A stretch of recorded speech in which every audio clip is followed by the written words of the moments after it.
أعوذ بالله من الشيطان الرجيم.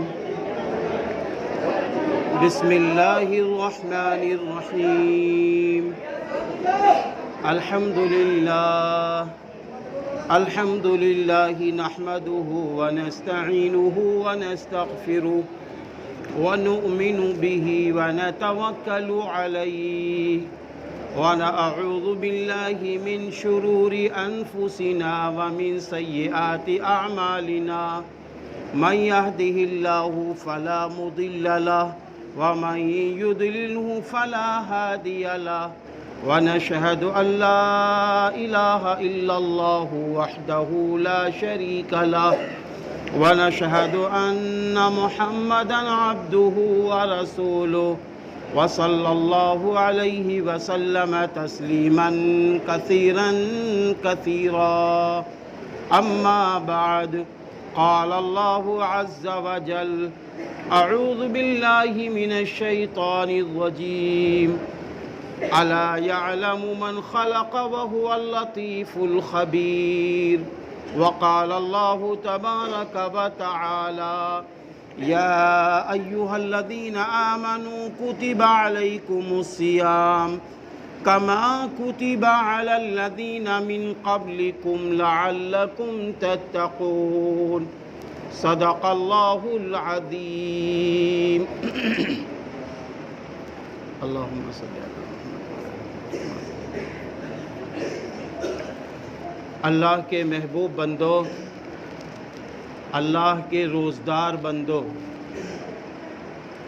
اور تراویح پڑھنے والے اللہ کے چہیتے بندوں، آج آپ نے 9 تراویح میں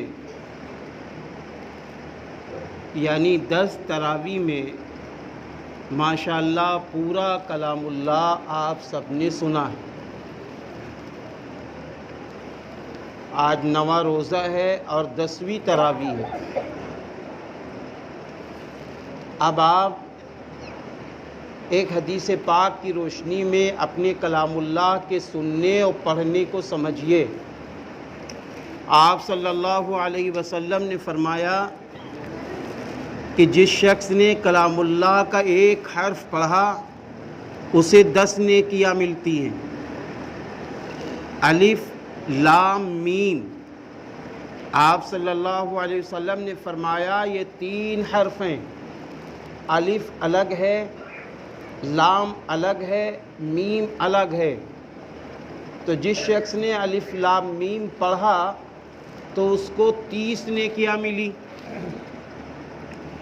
لیکن ہم آپ یہ بھی جانتے ہیں کہ آپ صلی اللہ علیہ وسلم نے فرمایا کہ رمضان المبارک میں نفل نماز کا ثواب ایک فرض کے برابر ہوتا ہے، اور ایک فرض کا ثواب 70 فرائض کے برابر ہوتا ہے۔ اگر آپ ایک فرض نماز پڑھیں گے 70 فرائض نماز کے پڑھنے کا ثواب ملے گا۔ آپ ایک مرتبہ 2 رکعت نفل پڑھیں گے تو آپ کو ایک فرض ادا کرنے کا ثواب ملے گا۔ اور اسی طرح رمضان المبارک کے اندر آپ ایک بار درود شریف پڑھیں گے تو 70 بار درود شریف پڑھنے کا ثواب ملے گا۔ آپ قرآن پاک کا ایک حرف پڑھیں گے تو 70 حروف کے پڑھنے کا ثواب ملے گا۔ اب آپ اندازہ لگائیے کہ جب ایک پر 10 نیکیاں ہیں تو اب رمضان میں ایک نیکی پر 70 نیکی ہیں۔ اب 10 کو 70 سے جوڑو۔ اگر میں یہ کہوں کہ اربوں خربوں کروڑہ کروڑ نیکیوں کے مالک ماشاءاللہ حافظ صاحب، اور اس سے کئی گنا زیادہ نیکیوں کے مالک ماشاءاللہ آپ بن گئے۔ اب یہ نیکیاں کیسے سمجھ میں آئیں گی کہ یہ نیکیوں کے مالک ہم بنیں؟ یہ سمجھ میں اس طرح آئے گی کہ رسول اللہ صلی اللہ علیہ وسلم کی ارشاد کے مطابق یہ جو نیکیاں ہیں یہ دنیا میں بھی کام آئیں گی اور آخرت میں بھی کام آئیں گی۔ دنیا میں بھی کام آئیں گی اور آخرت میں کام آئیں گی۔ اب اگر کسی شخص کے پاس اتنی رقم ہوتی، سپوز کیجئے 1,00,000 روپے ہمارے پاس ہوں اور ہمیں سفر کرنا ہے، یا 50,000 روپے ہوں ہمیں سفر کرنا ہے، تو جس جیب میں ہم 50,000 روپے رکھیں گے تو آپ یقین مانیے بار بار ذہن جاتا ہے۔ بھائی ذہن جاتا ہے کہ نہیں جاتا؟ بار بار ذہن جاتا ہے کہ رے یہ رقم ہے، ایسے لگائیں گے ایسے لگائیں گے۔ کبھی کبھی ایسا ہوتا ہے کہ آدمی کو اطمینان نہیں ہوتا تو ہاتھ جیبی میں ڈال دیتا ہے کہ رقم ہے نا میرے پاس۔ تو یہ 50,000 روپے اتنے قیمتی ہیں کہ ہم گراکٹ سے بچنے اور بچانے کے لیے اس کو دیکھ رہے ہیں۔ بھائی دیکھ رہے ہیں نا؟ تو یہ جو اربوں کھربوں کروڑوں کروڑ نیکیاں ہمیں آپ کو ملی ہیں، تو ان کو بھی بچانے کے لیے ہماری آپ کی فکر ہونی چاہیے۔ انہیں بھی ہمیں بچانا ہے، اپنی نیکیوں کو بچانا ہے۔ ہاں جیسے یہ کہا گیا کہ بھائی جہاں عید کا تہوار آتا ہے، جو ٹیلر لوگ ہوتے ہیں، ریڈی میڈ کپڑے بیچنے والے لوگ ہوتے ہیں، چوڑی بیچنے والے لوگ ہوتے ہیں، اسی طریقے سے کپڑا بیچنے والے لوگ ہوتے ہیں، جو تہوار سے عید سے جڑی ہوئی چیزیں ہیں، کہتے ہیں ان کا یہ سیزن ہے۔ یہ کہتے نہیں کہتے بھائی یہ تو ہمارا سیزن ہے۔ ایسے ہی اللہ رب العزت نے جس طرح ان تمام لوگوں کا سیزن اللہ نے روزی رکھی ہے، ایسے ہی ایمان والوں کا سیزن، مسلمانوں کا سیزن پورا رمضان المبارک، پورا رمضان المبارک ہمارا اور آپ کا سیزن ہے۔ 1 کے 70 مل رہا ہے۔ 1 کے 70۔ آپ نے قرآن پاک 1 پڑھ لیا، پورے سال 70 قرآن پڑھنا مشکل ہے۔ ہاں اللہ والے پڑھتے ہیں، 70 کیا ہے، 100 سے زیادہ قرآن پورے سال میں ماشاءاللہ پڑھ لیتے ہیں، لیکن ہمارا آپ کا پورے سال میں 70 قرآن پاک پڑھنا مشکل ہے، آسان نہیں ہے۔ لیکن اگر ہم آپ یہ فیصلہ لے لیں، ہم آپ یہ طے کر لیں، ہم دکان پر بیٹھے ہیں، کسٹمر نہیں ہیں، ہم اپنا قرآن اٹھا لیں گے، ہم قرآن پڑھ رہے ہیں، ہم سحری میں اٹھے اپنا قرآن پڑھ رہے ہیں، مغرب میں ہم روزہ افطار سے 25 منٹ پہلے آ گئے، 15 منٹ قرآن، 10 منٹ دعاؤں کا اہتمام کر رہے ہیں۔ اسی طرح جو بھی اذان ہوئی، اذان ہوتے ہی مسجد میں داخل ہو گئے، ہم قرآن پڑھ رہے ہیں۔ تو ہماری یہ کوشش ہو کہ کم سے کم رمضان میں 3 قرآن پاک پڑھ لیے جائیں، 3 قرآن پاک۔ اگر نہیں 3 قرآن پاک ہم پڑھ پاتے ہیں تو اس بات کی کوشش کریں کہ انشاءاللہ ہم رمضان میں قرآن مکمل کر لیں گے۔ بھائی کریں گے نا انشاءاللہ؟ اچھا یہ بتائیے، اتنے لوگ بیٹھے ہوئے ہیں، اب سب ہم اگر یہ کہیں کون کون پورا قرآن رمضان میں مکمل کرے گا؟ اللہ کے گھر میں تو ہاتھ اٹھائیں، ہم لوگ ہاتھ اٹھا کے بتا دیں کہ ہم سب انشاءاللہ پورا قرآن رمضان میں مکمل کریں گے انشاءاللہ۔ اللہ اکبر، ہاتھ تو اٹھ رہے ہیں لیکن کچھ کم ہے۔ بھائی ماشاءاللہ ہاتھ تو اٹھے، کچھ کم ہے۔ چلیے کوئی بات نہیں ہے، جن کے ہاتھ اٹھے ہیں اللہ ان کو بھی قرآن پڑھنے والا بنا دے، جن کے نہیں اٹھے ہیں ہو سکتا ہے اس لیے نہ اٹھا ہو کہ قرآن مکمل نہیں پڑھے ہوئے، یہ بھی ہو سکتا ہے۔ معلوم ہوا والدین کی غفلت ہو گئی، لاپرواہی ہو گئی۔ لیکن آپ پریشان نہ پریشان ہو۔ ایسے لوگوں کے لیے ایک حدیث پاک ہے کہ آپ صلی اللہ علیہ وسلم نے ارشاد فرمایا کہ جو لوگ قرآن پاک کو اٹک اٹک کر پڑھتے ہیں ان کو ڈبل ثواب، ڈبل اجر ہے۔ جو لوگ قرآن پاک کو اٹک اٹک کر پڑھتے ہیں، پڑھنے کی کوشش کر رہے ہیں، پڑھ نہیں پا رہے ہیں، پڑھنے کی کوشش کر رہے ہیں، حرف نہیں نکل رہا ہے، پڑھنے کی کوشش کر رہے ہیں، الفاظ نہیں نکل رہے ہیں، تو ایسے لوگوں کے لیے میرے محبوب نبی، آپ کے محبوب نبی، سارے انسانوں کے محبوب نبی رسول اللہ صلی اللہ علیہ وسلم کا ارشاد گرامی ہے، جو لوگ قرآن پاک کو اٹک کر پڑھتے ہیں، ایک تو ان کے اٹک کے پڑھنے پر ثواب ہے اور دوسرا ان کی دلچسپی پہ ثواب ہے۔ میں یہ امید لگاؤں گا ان لوگوں سے بھی جو لوگ قرآن پاک نہیں پڑھے ہیں، وہ یہ طے کریں انشاءاللہ تعالی ہم قرآن پاک پڑھنے کی کوشش کریں۔ قرآن پاک پڑھنا مشکل نہیں، ساری کتابیں پڑھنا مشکل، لیکن قرآن کا پڑھنا مشکل نہیں۔ قرآن کا پڑھنا بہت آسان، ہمت کرنا آپ کا کام ہے، ارادہ کرنا آپ کا کام ہے۔ ابھی آپ کے پاس 20 دن باقی ہے ماشاءاللہ، اگر آپ ہمت سے کام لے لیں، ارادے سے کام لے لیں اور یہ فیصلہ لے لیں کہ ہم اللہ کا کلام انشاءاللہ پڑھنا سیکھیں گے، کیونکہ کہیں ایسا نہ ہو اللہ قیامت کے دن یہ پوچھ لے، اے میرے بندے تیرے پاس ساری زبانیں تھی، انگلش میں تو ماہر، ہندی میں تو ماہر، اردو میں تو ماہر، لیکن بتا میرے بندے تو نے میرا قرآن کا پڑھنا کیوں نہ سیکھا؟ کیا جواب ہوگا وہاں؟ بھائی کیا جواب ہوگا؟ تو کم سے کم ہم یہ تو کہہ سکتے ہیں کہ اے اللہ ہم نے سیکھنے کی کوشش کی تھی، یا اللہ بس قبول کر لیجئے، اللہ قبول کر لیجئے۔ تو ان لوگوں سے میری گزارش ہے جو لوگ قرآن پاک نہیں پڑھے ہیں، اپنے اپنے امام سے مل لیں، اپنے اپنے گھر کے لوگوں سے ملیں جن کو قرآن پڑھنا آتا ہے۔ میں تو یہاں تک کہتا ہوں آپ کے پاس نہیں ٹائم ہے، امام صاحب سے کہیے امام صاحب فلاں ٹائم پہ اگر آپ ہمیں یہ قرآن 10 منٹ پڑھا دیجئے میرے گھر پہ، یہ آپ کے لیے تیار ہو جائیں گے۔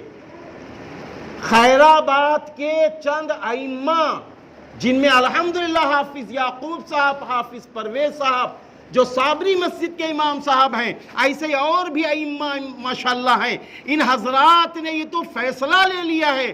میں نے ان کو دیکھا کہ یہ فیصلہ لے چکے ہیں، کوئی دھوکے سے یہ کہہ دے میں قرآن پڑھنا چاہتا ہوں، یہ اللہ کے بندے اپنا قیمتی وقت آپ کو دینے کے لیے تیار ہیں۔ اس لیے میری گزارش ہے کہ آپ قرآن پاک جو لوگ نہیں پڑھے ہیں وہ قرآن کو پڑھنا سیکھیں۔ تیسری میری ایک گزارش ہے، دیکھو ماشاءاللہ آج قرآن مکمل ہوا ہے، تراویح مکمل کب ہوگی؟ تراویح مکمل بھائی بتاؤ، ارے یارو زور سے بولو، کب تراویح مکمل ہوگی؟ تو بتاؤ اب آج اس پہ بھی ہاتھ اٹھانا پڑے گا اللہ کے گھر میں کہ ہم لوگ اب پوری تراویح انشاءاللہ پڑھیں گے نا انشاءاللہ؟ ارے اب تو سارے ہاتھ ماشاءاللہ مبارک ہو۔ میرے بھائیوں یاد رکھنا حدیث پاک میں ہے، حدیث پاک میں ہے انسان جب اچھے کام کا ارادہ کرتا ہے آدھا ثواب اللہ دے دیتا ہے، آدھا آپ جب عمل پورا کر لیں گے اللہ آپ کو ثواب دے دے گا۔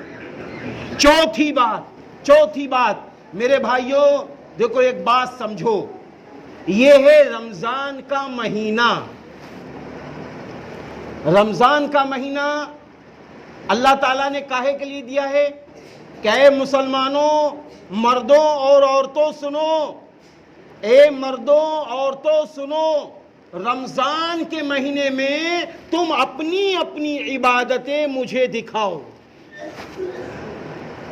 رمضان کے مہینے میں تم اپنی اپنی عبادتیں مجھے دکھاؤ، 5 وقت کی نماز اچھی طرح پڑھ کے دکھا دو، تراویح پورے ماہ پڑھ کے دکھا دو، قرآن پاک پڑھ کے دکھا دو، تقوی اور تقوی للہیت کی زندگی اپنا کے دکھا دو، متقی بن کے دکھا دو، اور سنت رسول صلی اللہ علیہ وسلم کے مطابق اپنی زندگی گزار کے دکھا دو۔ یہ دکھانے والا مہینہ ہے، اپنے کو کمزور نہ سمجھو۔ کبھی کبھی کچھ لوگ کہتے ہیں ارے یار 11 ماہ تو میری زندگی بڑی عجب ہے، 11 ماہ تو پتہ نہیں کتنے گناہ ہو جاتے ہیں، ارے یار یہ 1 ماہ سے کیا ہوتا ہے؟ نہیں، یاد رکھنا شیطان تو قید ہو جاتے ہیں رمضان میں، لیکن یہ نفس امارہ ہمارے پاس موجود ہے۔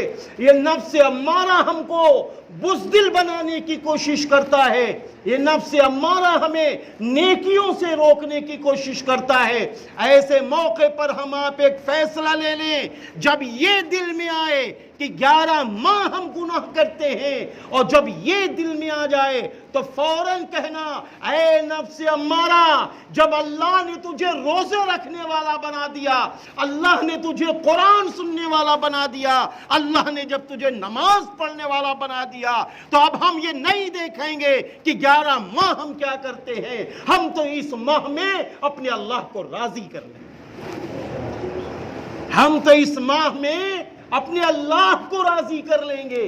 اس لیے میرے بھائیوں، یہ ذہن سے نکال دو، مولانا صاحب کی نمازیں قبول ہیں، مفتی صاحب کی نمازیں قبول ہیں، یاد رکھنا میرے پیارے مسلمانوں، میرا اللہ ان ٹوٹے ہوئے دلوں کو دیکھتا ہے۔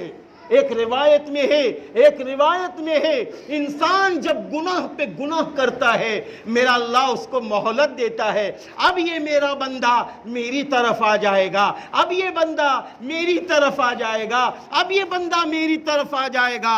جب یہ گناہگار بندہ ایک قطرہ آنسو گرا دیتا ہے، جب یہ گناہگار بندہ ایک قطرہ آنسو گرا دیتا ہے اور یہ کہہ دیتا ہے، اے اللہ تیرے آگے تیرے قدموں پہ میرا سر ہے، میں گناہگار ہوں، میری گناہوں کی توبہ قبول کر لیجئے، مجھے معاف کر دیجئے، میں گناہ نہ کروں گا، میں تیری نافرمانی نہ کروں گا، تو میرے بھائیوں وہ میرا اللہ بہت خوش ہو جاتا ہے، میرا اللہ بہت خوش ہو جاتا ہے۔ ایک روایت میں ہے کہ مثال دیا ہے، جس طرح ایک شخص ہو جنگل میں چلا گیا، کہاں گیا؟ جنگل میں گیا، اس کے پاس سواری ہے، خالی سواری ہے، اب وہ جنگل میں بیچارہ جنگل سے ہو کے اپنے گھر جا رہا تھا، راستے میں تھک گیا، اب وہ جنگل میں سو گیا، اب جب وہ سو گیا تو اس کی سواری بھاگ گئی، اس کی سواری بھاگ گئی، تو اب اس کے بعد وہ اپنی سواری جب اٹھا تو دیکھا سواری نہیں ہے، اب وہ پریشان ہو گیا، یار اب ہم اپنے گھر کیسے جائیں گے؟ جنگل میں سواری چلی گئی، یہاں تو کوئی دوسری سواری نہ ملے گی، دوسری کوئی سواری نہ ملے گی۔ تو ایسے موقع پر کیا ہوا؟ اچانک اس کی سواری اس کو نظر آ گئی، اچانک اس کی سواری اس کو نظر آ گئی، جیسے ہی سواری نظر آئی تو آپ صلی اللہ علیہ وسلم نے فرمایا، بتاؤ اس سواری کو دیکھ کر وہ انسان کتنا خوش ہو جائے گا؟ بولو خوش ہوگا نا؟ تو کہتے ہیں میرا اللہ اپنے اس گناہگار بندے سے اس سے کئی گنا زیادہ خوش ہو جاتا ہے جب وہ ایک قطرہ آنسو گرا کے کہہ دے، اے اللہ میں گناہگار ہوں اور میں شرمندہ ہوں اپنے گناہوں پر، آئندہ گناہ نہ کروں گا، مجھے معاف کر دیجئے۔ میرا اللہ اس سے کئی گنا زیادہ اپنے اس بندے سے خوش ہو جاتا ہے، اپنے اس بندے سے راضی ہو جاتا ہے۔ اس لیے میرے پیارے نوجوان بچوں، میرے نوجوان بھائیوں، بزرگوں، میں آپ سے گزارش کروں گا، یہ رمضان کا مہینہ ہے، رمضان کے مہینے میں دکھا دو اپنے اللہ کو، اپنی نمازیں دکھا دو کہ ہم نمازیں نہیں چھوڑیں گے۔ ایک طرف ہمارا سیزن ہے، دوسری طرف ہماری نمازیں نہیں چھوٹ رہی ہیں، ایک طرف ہمارا سیزن ہے، ہمارے روزے نہیں چھوٹ رہے ہیں، ایک طرف ہمارا سیزن ہے، ہماری تراویح نہیں چھوٹ رہی ہے، ایک طرف ہمارا سیزن ہے، ہماری زبان جھوٹ نہیں بول رہی ہے، اللہ کی نافرمانی کے لیے نہیں کھل رہی ہے۔ ہم یہ اللہ کو دکھائیں گے انشاءاللہ۔ بھائی دکھائیں گے انشاءاللہ؟ بھائی یہاں پر بھی ہاتھ اٹھانا پڑے گا، آج ہاتھ اٹھائیں انشاءاللہ، ہم سب اللہ کو دکھائیں گے۔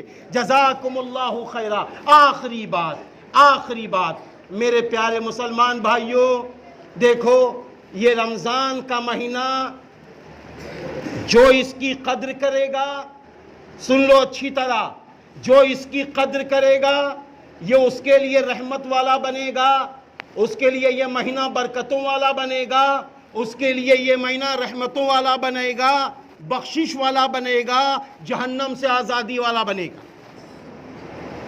بہت اچھی طرح میرے بھائیوں سن لو، اس میں کوئی چھپی ڈھکی بات نہیں ہے۔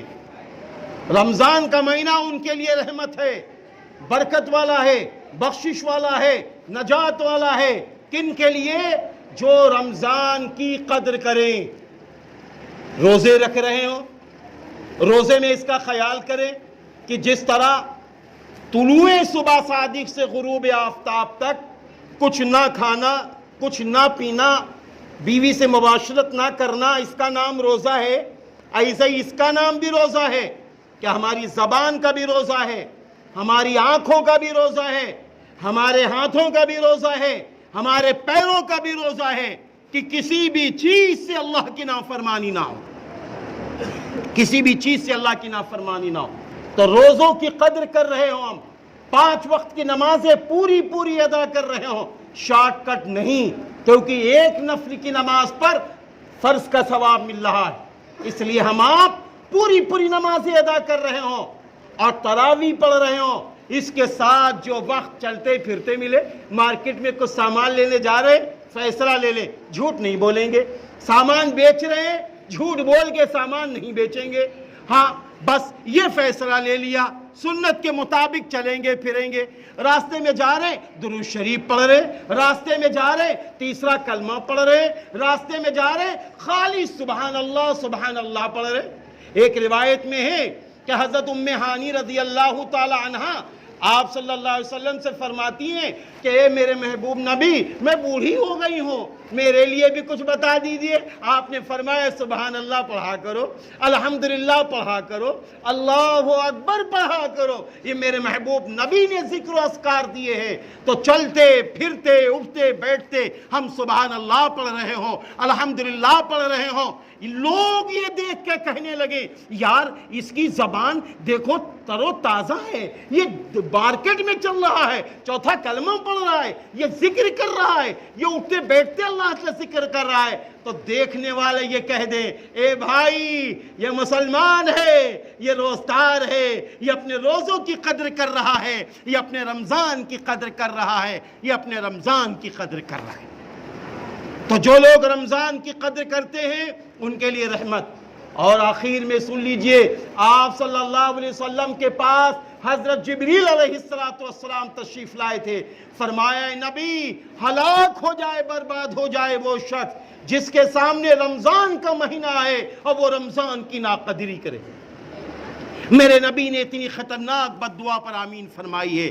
میں نے آپ کو اسی لیے جگانے کی کوشش کی ہے، آپ کے ایمان کو، آپ کے اسلامی جذبات کو، آپ کے اندر کی تمام فکروں کو جگانے کی کوشش کی ہے۔ مسلمانوں جاگ جائیے، رمضان کی قدر کر لیجئے، رمضان کی قدر کر لیجئے، رمضان کی قدر کر لیجئے۔ انشاءاللہ 11 مہینے ٹھاٹ کے ہوں گے، اگلی زندگی ٹھاٹ کی انشاءاللہ گزرے گی، اور رمضان کی اگر ناقدری ہو گئی تو کوئی دنیا کی طاقت ہمیں عزت بلندی اور شہرت نہیں دے سکتی۔ اس لیے آئیے ہم سب فیصلہ لیں کہ انشاءاللہ پورے ماہ تراویح پڑھتے رہیں گے، نمازیں پڑھتے رہیں گے، اور پورے ماہ کے روزے رکھتے رہیں گے، اور رمضان کی قدر کرتے رہیں گے۔ وآخر دعوانا ان الحمدللہ رب العالمین۔ السلام علیکم ورحمۃ اللہ وبرکاتہ۔